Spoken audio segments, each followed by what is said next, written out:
உங்களுக்கு நிம்மதி உண்டாகுவதாக, தேவனுடைய இரக்கங்கள் அதிகமாவதாக. தேவன் என்ன சொல்கிறாங்கன்னா, தேவரீர் சகலத்தையும் செய்ய வல்லவர், நீர் செய்ய நினைத்தது தடைப்படாது என்பதை அறிந்திருக்கிறேன்.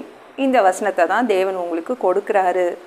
நீங்கள் கஷ்டப்பட்டு உருவாக்கி வச்சுருக்கீங்கள, அதை யாருமே கெடுக்க முடியாது.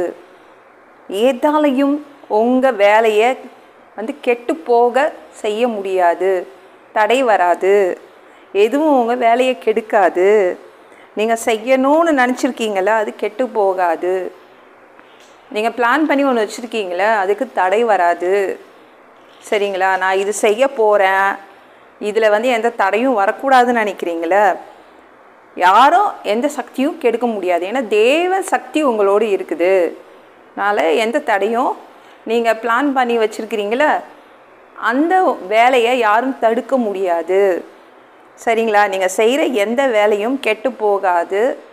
அதனால் தைரியமாக செய்யுங்க, தடை வராது. நீங்கள் கிதியோன் என்றவர் 100 நாள் கடின உழைப்பு.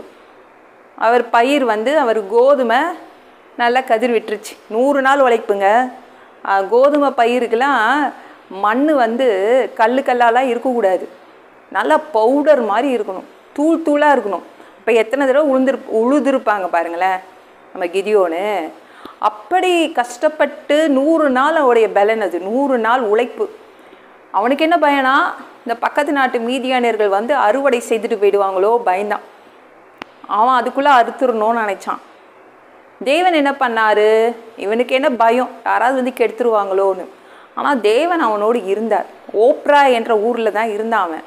அந்த ஓப்ரா ஊரில் ஒரு கர்வாலி மரம் இருந்துச்சு. அந்த கர்வாலி மரத்துக்கு கீழே தான் தேவன் கர்த்தருடைய தூதனானவர் உட்கார்ந்துட்டு இருந்தார். அவன் அதை கவனிக்கலை.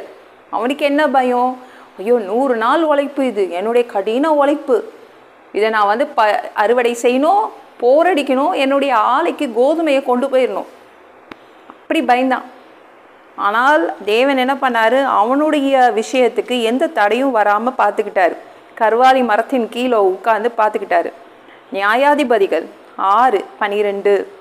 கர்த்தருடைய தூதனானவர் அவனுக்கு தரிசனமாகி, பராக்கிரமசாலியே, கர்த்தர் உன்னோட இருக்கிறார் என்றார். சொல்லிட்டாரு, உன் கூட தான் நான் இருக்கிறேன், ஆனாலும் எந்த தடையும் வராது.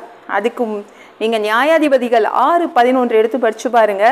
அதற்கு பின்பு கர்த்தருடைய தூதனானவர் அபியேஸ்ரியனான யோவாசின் ஊராகிய ஓப்ராவிலே இருக்கும் ஒரு கர்வாலி மரத்தின் கீழே உட்கார்ந்தார். அப்பொழுது அவனுடைய குமாரன் கிதியோன் கோதுமையை மீதியானியரின் கைக்கு தப்புவிக்கிறதற்காக ஆலைக்கு சமீபமாய் அதை போரடித்தான்.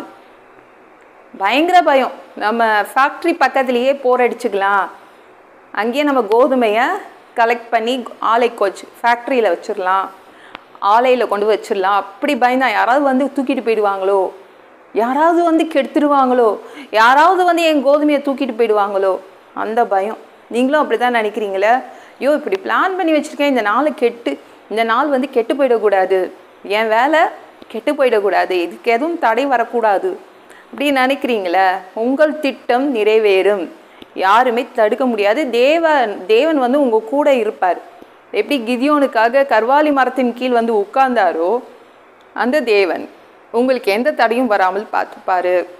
இந்த வீடியோ பிடிச்சிருந்துச்சுன்னா மற்றவங்களுக்கு ஷேர் பண்ண மறக்காதீங்க. கர்த்தர் தாமே உங்களை ஆசீர்வதிப்பாராக.